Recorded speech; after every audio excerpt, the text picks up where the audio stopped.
Good morning, good life. Welcome back to AmyTV, where we come together to help you go after the life you want. One of the hardest parts of setting goals is, well, achieving them. But if we're so dedicated to something to write it down as a potential goal, then why can't we cross the finish line? Well, sometimes it has to do with the fact that that thing never really meant that much to you in the first place and it's just on an arbitrary list. But most of the time it just has to do with lack of organization to keep you on track and focused to achieving those goals. Hit the like button if you can relate to this, if you've had a goal that you didn't achieve, mostly because you weren't very good at keeping track of it. All we really need to do is come up with a set of tools that are going to help us check in with our goals and our progress so that we know the small steps to take every day to help us get to the finish line. Let's start with financial goals as an example. Maybe you're thinking you need to add a little cushion to your emergency fund, but you're also hoping to save for that really fancy handbag. It's possible to do both at the same time, but you've got to be able to envision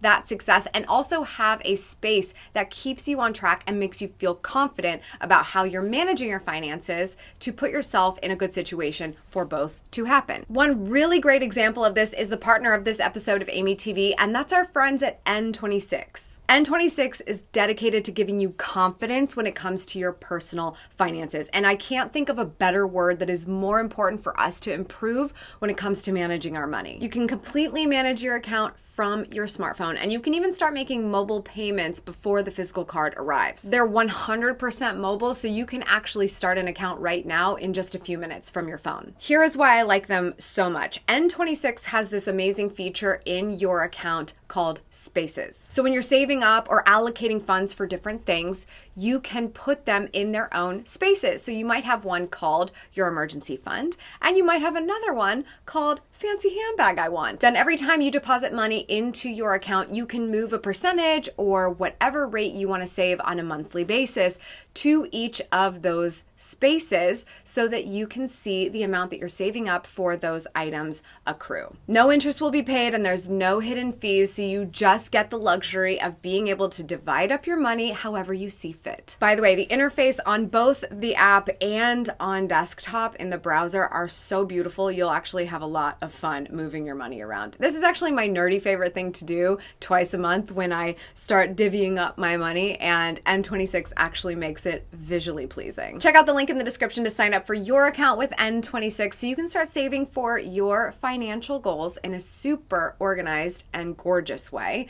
And in the meantime, thanks for supporting AmyTV when you do. Okay, now let's talk about career goals. I recently had the inspirational and fabulous Marissa Sergi from Redhead Wine on my podcast, Detail Therapy, recently. You can check it out, episode 82. And she shared a really fun way of how she displays her career goals so that she can keep track of them. Listen to this. I even keep things a few years in advance, like these little checkpoints. So like 3 years from now on a random day, I have a checkpoint to write down my dreams and goals. And it's a really nice surprise to have it pop up on my calendar to see how far I've come or where I need to recalibrate things. It's almost like a little love note to yourself to work towards too. And it really is a lot of fun to have them pop up randomly on my calendar throughout the years. I absolutely love this idea of posting aspirational appointments on your calendar, but you also want to make it more practical as well. Those are going to show up, and being able to check in with yourself and go, yeah, that's cool, I did that. Or, oh, we're not there yet and I wanted to be there in 1 year, 5 years. The steps in between matter. So just knowing that you're putting appointments like that on the calendar for your future self, what can you do to start to set the stage for it now? I do this with annual goals and with quarterly goals.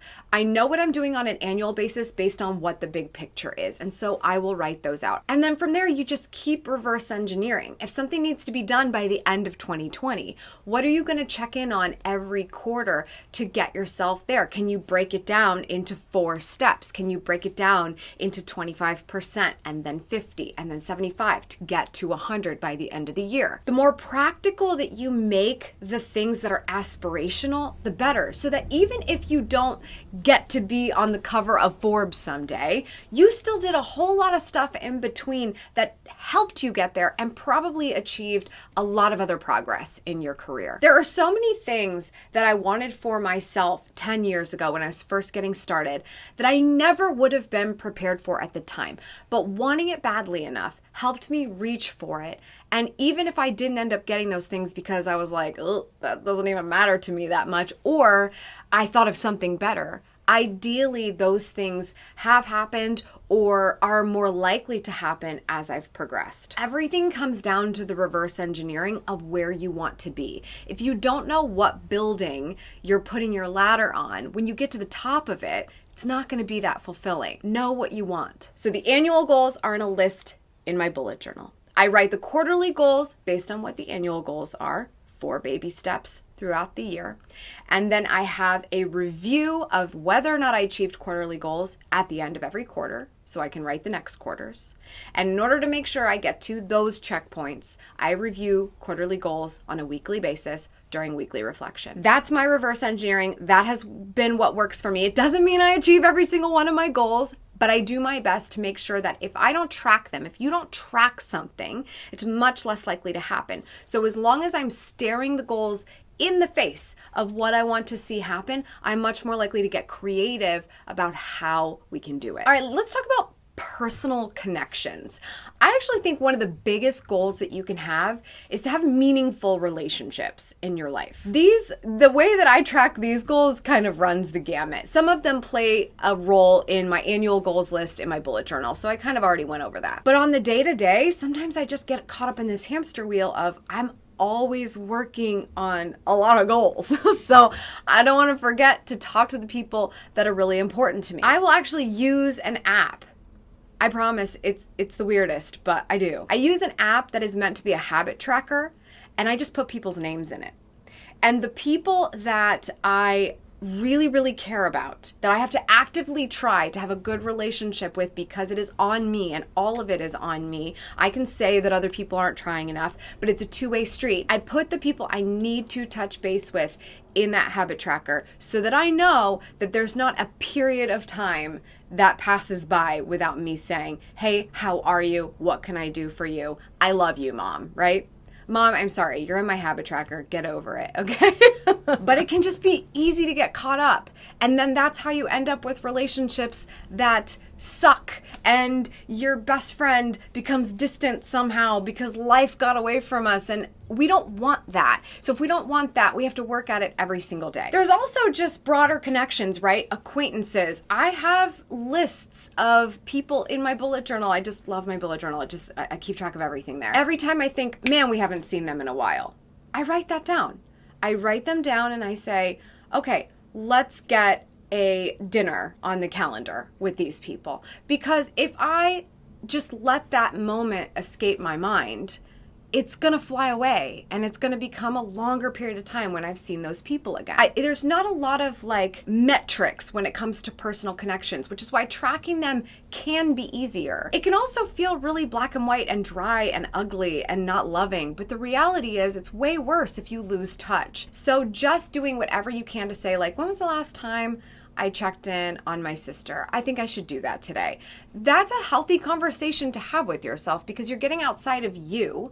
Because you can always say you're too busy. You can always say you've got a million things on your plate. You can always say your time is valuable. But what about if those people weren't there anymore? What if they just disappeared off the planet?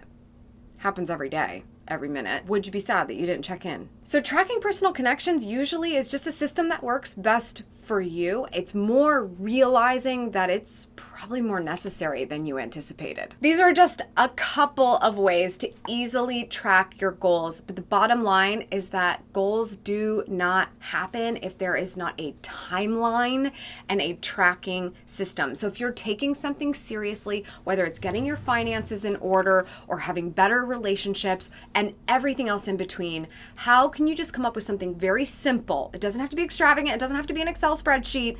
Something simple to help you track your progress. Thanks again to the sponsor of this episode of AmyTV, our friends at N26. Make sure you check out the link in the description to start your account. I'm already nerding out over it. This has been one of my very nerdy things lately. You guys have been hearing me talk more and more about finances because I continue to educate myself, and therefore I have to share everything with you. And N26 has made it way more fun for me to kind of divvy up my money into like the different places for the different things that I want. Link in the description for you to get more details about that. Question of the day: what are some of the goals that you hope to be better at tracking? Let's help each other. Share that in the comments down below. That's all for today. Thank you so much for tuning in. I appreciate it as always. Remember, subscribe for good vibes, kiss the ones you love, and go after the life you want. Cheers. There's a very, very, very loud machine outside now. Perfect timing. Lucy, thank you so much. And yeah, I do think we need to talk more about dressing the part, but you can find out even more details about this by following along on my vlog channel, Amy Landino Offline. Kate, way to get your final grades in. Thank you so much for letting me be a part of that. Ashley, can we not bring that up? Thanks. Tash, this is a lesson for everyone. Everyone needs to remember this. Oftentimes we think we are asking for feedback and we are not. Stephanie, intuition is such a good word. It's so important to remember what you really think about what you need to do. Tiari, this is such a good point. Small changes, big rewards. We don't have to take on too much. Sarah, I wish everybody thought like this. I love that you shared this. We have to appreciate the now because it very well could be temporary. Josh, thank you so much for giving this to our 1%, and hopefully we got a few more for you.